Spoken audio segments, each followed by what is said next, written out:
नमस्कार, मैं जितेंद्र शर्मा।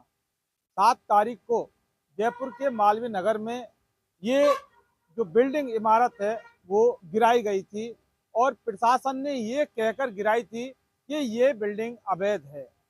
देखिए, सवाल वैध या अवैध का नहीं है, यानी कि बिल्डिंग अवैध थी या वैध, ये बहुत बड़ा जो सवाल लेकर प्रशासन चल रहा था, हमारी नज़र में ये बिल्कुल भी जरा भी कोई सवाल नहीं है, कोई प्रश्न नहीं है। बिल्डिंग बिल्डिंग थी, भवन भवन था, इमारत इमारत थी। वैध थी या अवैध थी, इसके बारे में अभी बात करना बेईमानी होगी। लेकिन सबसे पहले जो बात करना उचित होगा वो प्रशासन के ऊपर ही बात कर लेना उचित होगा, प्रशासन के ऊपर ही बात कर लेना ठीक होगा। देखिए, बिल्डिंग गिराने में भेदभाव क्यों किया गया, सबसे बड़ा जो सवाल प्रशासन के ऊपर पनपता है वो ये पनपता है, भजनलाल सरकार के ऊपर पनपता है, ये सवाल पनपता है। स्वायत्त शासन मंत्री के ऊपर अगर सवाल पनपता है तो फिर ये सवाल पनपता है कि बिल्डिंग गिराने में भेदभाव क्यों किया गया था। ये जो तमाम बिल्डिंग कॉम्प्लेक्स, होटल और जो मॉल होते हैं, शोरूम होते हैं, इनको बनवाने या गिराने या कब्जा करवाने में भेदभाव क्यों किया जाता है, असमानता का रवैया क्यों अपनाया जाता है। मेहरबानी सरकार की, सरकारी अफसरों की, सरकारी मुलाजिमों की क्यों होती है, और ये जो कृपा कृपा दृष्टि जो होती है, यानी ये भेदभाव करके, मेहरबानी करके ये क्यों होती है, ये एक बहुत बड़ा सवाल है। बिल्डिंग अवैध थी, वैध थी, इस पर जाना ही नहीं चाहते। वैध और अवैध का जो मामला है वो बिल्कुल भी क्लियर है, उसमें कोई बड़े सवाल नहीं है। प्रशासन कुछ भी कहता रहे या होटल का जो मालिक है वो अपनी दलीलें कुछ भी देता रहे, लेकिन वैध और जो अवैध है वो वाकई सिस्टम जानता है और जो बनवाने वाला जानता है कि बिल्डिंग वैध थी या अवैध थी। लेकिन जो सबसे बड़ा सवाल ये जेडीए प्रशासन के ऊपर पनपता है, भारतीय जनता पार्टी के सिस्टम के ऊपर पनपता है कि जब पोल खुली तो बिल्डिंग गिरा दी। देखिए, दलील दी गई थी जेडीए की तरफ से और प्रशासन की तरफ से कि साहब इस बिल्डिंग के अंदर दरारें आ गई थी। दरारें जानते हो, दरारें तो दरारें आ गई थी, इसलिए सुरक्षा के मानकों को देखते हुए बिल्डिंग को गिराना उचित होगा। जरा देखिए कि क्या वो बिल्डिंग कुम्हारों ने बनाई थी क्या? जो बर्तन बनाते हैं, जो कुम्हार बर्तन बनाते हैं, जिस तरह से उनके बर्तनों में दरार आ जाती है, वो चटक जाते हैं, तो क्या वो बिल्डिंग 5 मंजिल की जो बिल्डिंग, होटल की जो इमारत है, वो कुम्हारों ने बनाई थी क्या, जिससे कि वो दरार आ गई? यकीन मानिए कि वो इतनी बड़ी बिल्डिंग जो होटल की बिल्डिंग थी, वो उसका जो नक्शा आर्किटेक्ट ने बनाया होगा, बड़े बड़े जो इंजीनियर होते हैं, लाखों रुपए इंजीनियरों को देखकर उस होटल के मालिक ने वो बिल्डिंग बनवाई थी। और अगर दरार की बात करें तो फिर अगर उसी बिल्डिंग में दरार आई थी, जयपुर के अंदर और कोई बिल्डिंग नहीं है जिनमें दरार नहीं आई थी। पिपौदी का वो स्कूल, उसमें जब दरार आ रही थी वो प्रशासन को नहीं दिखा, लेकिन इस बिल्डिंग की जो मालवीय नगर के अंदर ये बिल्डिंग ढाई गई थी, होटल वाली बिल्डिंग जिसे अवैध करार दिया गया था, 5 मंजिला बिल्डिंग, इसके अंदर दरार आ गई थी।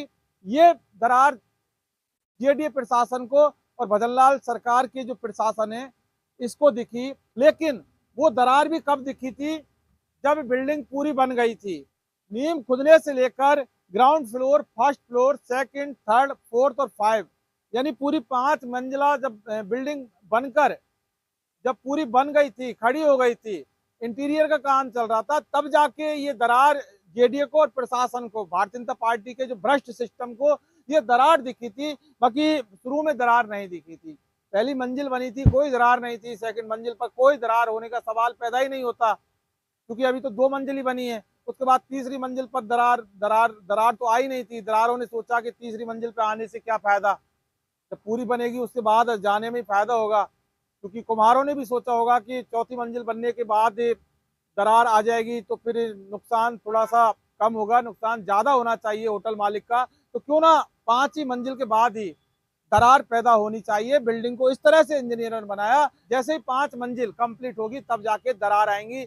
ये बहुत बड़ा सवाल भजनलाल सरकार के ऊपर, भजनलाल सरकार के भ्रष्ट और भजनलाल सरकार के ये जो बेईमान अफसर हैं इनके ऊपर खड़ा होता है, जिन्हें ये प्रशासन के नाम पर जनता के साथ कुछ भी करने की, यानी कुछ भी करने की ये सह देती है सरकार। पहले दरार नहीं थी, लेकिन दरार अब आई।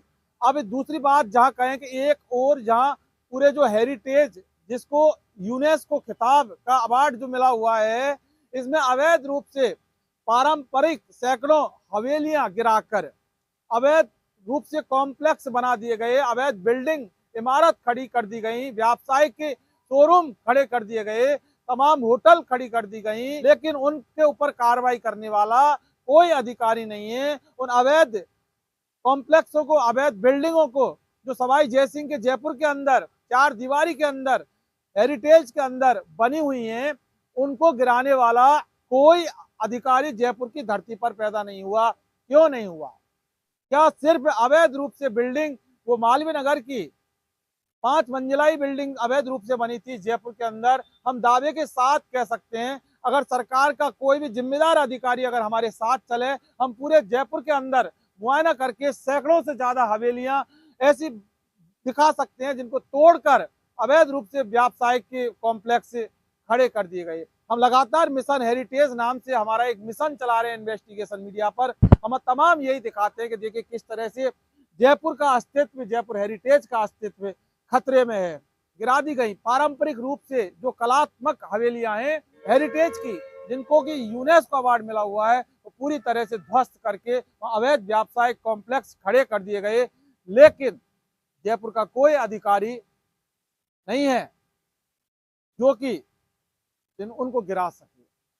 दूसरी बात, हेरिटेज को लेकर हाईकोर्ट और सुप्रीम कोर्ट तमाम आदेश देते थक गए, लेकिन सरकार के भ्रष्ट अफसरों को और नेताओं को पवित्र अदालत के जो आदेश हैं वो नहीं दिखते, उनको गिराने नहीं जाते। होटल मालिक की ये जो बिल्डिंग थी 5 मंजिल की, ये दिखी कि दरार आ गई, छोड़ेंगे नहीं, इसको गिरा दिया जाएगा। कहानी कुछ भी हो सकती है, लेकिन इतना ही है कि पोल खुली तो फिर गिराने का एक जो नाटक किया गया था, ये वाकई एक भेदभाव का ये ड्रामा किया, ये भेदभाव का स्वांग रचा सरकार ने, भ्रष्ट सिस्टम ने। अब यहाँ दूसरी बात कर लेते हैं कि होटल मालिक कहता है कि करीब 1.5 लाख रुपए नगर निगम को देकर वहां से अनुमति ली थी, स्वीकृति ली थी, तब जाके ये बिल्डिंग हमने बनवाई थी। साहब, इसको मत तोड़िए, क्योंकि जब प्रशासन उस बिल्डिंग को गिरा रहा था तो होटल का मालिक वहां विरोध किया कार्रवाई का कि कार्रवाई गलत है आपकी, ये विधिक रूप कार्रवाई नहीं है, ये असंवैधानिक कार्रवाई है, ये भ्रष्टाचार से मिलीभगत कार्रवाई है, भ्रष्ट अधिकारियों की कार्रवाई है।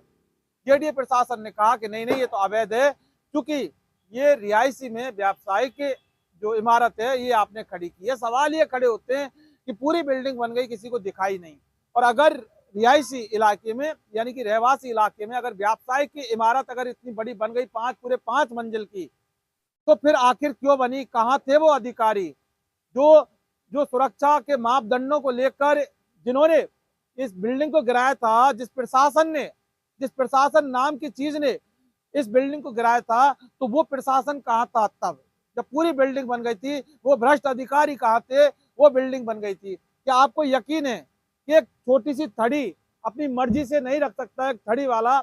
ऐसे में रिहायशी इलाके में 5 मंजिला इमारत बन जाएगी, बिल्डिंग बन जाएगी, लेकिन वो किसी अधिकारी को दिखेगी नहीं। और अगर अधिकारियों को नहीं दिखी तो फिर अधिकारी किस चीज की तनख्वाह ले रहे थे? अधिकारी किस बात का वेतन ले रहे थे? अधिकारी क्यों जनता के टैक्स के पैसे से वसूली कर रहे थे? वसूली कहेंगे इसको तनख्वाह नहीं, इसको वसूली कहेंगे। जनता के खून पसीने की कमाई पर डांका डाल रहे थे ये भ्रष्ट अधिकारी, ये भ्रष्ट प्रशासनिक अधिकारी, जिन्होंने वो 5 मंजिला बिल्डिंग गिरा दी, सिर्फ ये कहते हैं कि दरार आ गई। सवाल बहुत बड़ा यहाँ गहरा खड़ा होता है, भजनलाल सरकार के इन भ्रष्ट अधिकारियों के ऊपर के 5 मंजिला बिल्डिंग बन गई, लेकिन किसी को दिखी नहीं थी, और जब दरार आई तो वो दिख गई और उसके बाद उसको गिरा दिया। ये सोची समझी साजिश के तहत, ये एक पूरी तरह से आपराधिक षड्यंत्र के तहत एक वारदात को अंजाम दिया गया है सरकार की तरफ से, भ्रष्ट प्रशासन की तरफ से। अगर सिस्टम और प्रशासन सुरक्षा की दृष्टि से अगर अपनी जिम्मेदारी अगर तय करता है, तो फिर जिम्मेदारी तब तय क्यों नहीं की जब ये 5 मंजिला बिल्डिंग बन गई थी? यकीन मानिए कि नीचे से लेकर ऊपर तक कितने अधिकारियों की मिलीभगत होगी अगर इसकी जांच की जाए तो, कि इमारत बन गई थी तो किस अधिकारियों की आंखों के सामने ये बिल्डिंग बन रही थी? क्योंकि ऐसा ही होता है, अधिकारियों के बिना मिलीभगत के, अधिकारियों की मौन स्वीकृति के बिना कोई भी अवैध इमारत नहीं बन सकती। जरा देखिए कि चौड़ा रास्ता के अंदर नारनौली की जो पेन प्लाजा वाली बिल्डिंग है, वो 6 मंजिल की बिल्डिंग बन गई, नीचे से लेकर ऊपर तक पूरे हेरिटेज के जो मानक हैं, हेरिटेज के नियम हैं, उनको धता बताकर, ध्वस्त बताकर लेकिन सरकार ने आज तक उसके ऊपर कोई कार्रवाई नहीं की। पेन प्लाजा के ऊपर जयसिंह जी की छाती पर अवैध बिल्डिंग की कील ठोक दी इस पेन प्लाजा वाले ने, इस माफिया ने, लेकिन आज तक कोई कार्रवाई नहीं की।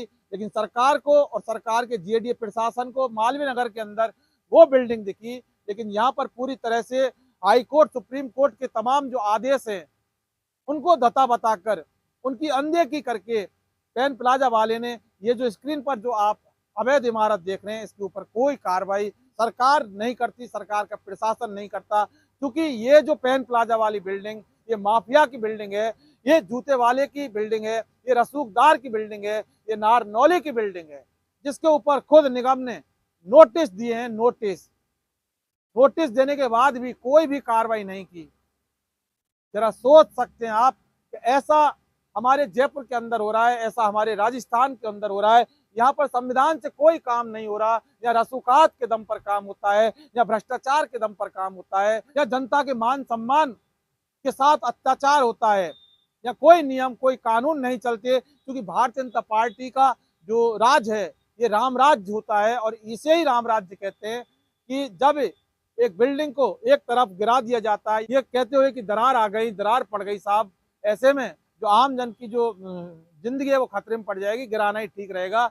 लेकिन सैकड़ों हवेलियां गिराकर अवैध कॉम्प्लेक्स बना दिए गए, वहां पर कोई कार्रवाई नहीं। पेन प्लाजा वाली जो भ्रष्टाचार की जो बिल्डिंग है वो लगातार पेन प्लाजा के ऊपर मुख्य चौड़ा रास्ता पर जहाँ होकर तमाम वीआईपी, वो जेडीए नगर निगम के तमाम अधिकारी, वो भ्रष्ट नेता सफेद पोस्ट गुजरते हैं, लेकिन उनको ये पेन प्लाजा वाले माफिया की बिल्डिंग नहीं। ऐसा हाल है हमारे जयपुर का, ऐसा हाल है हमारी राजधानी का।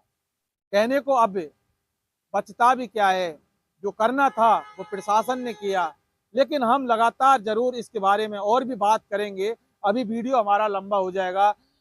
दोस्तों, आपको हमारा ये वीडियो कैसा लगा और इससे पूरे इस मसले के अंदर कार्रवाई को लेकर आपकी क्या राय है, और हमारे वीडियो को लेकर आपकी क्या राय है, कमेंट बॉक्स में जाकर आप कमेंट करके जरूर बताइए, जिससे कि हमें पता चले कि हम सही दिशा में जा रहे हैं या फिर हमें हमारी दिशा कुछ बदलनी होगी। क्योंकि मिशन हेरिटेज पर हम लगातार काम कर रहे हैं, तो हमें लगा कि ये बिल्डिंग गिर गई। बात ये नहीं है कि बिल्डिंग गिर गई, वो तो गिर गई, लेकिन सवाल बिल्डिंग गिरने के बाद जो हमारे जीवन में पनपते हैं वो हम आपके सामने वीडियो के माध्यम से जरूर रखते हैं साहब, जरूर रखते हैं। नमस्कार।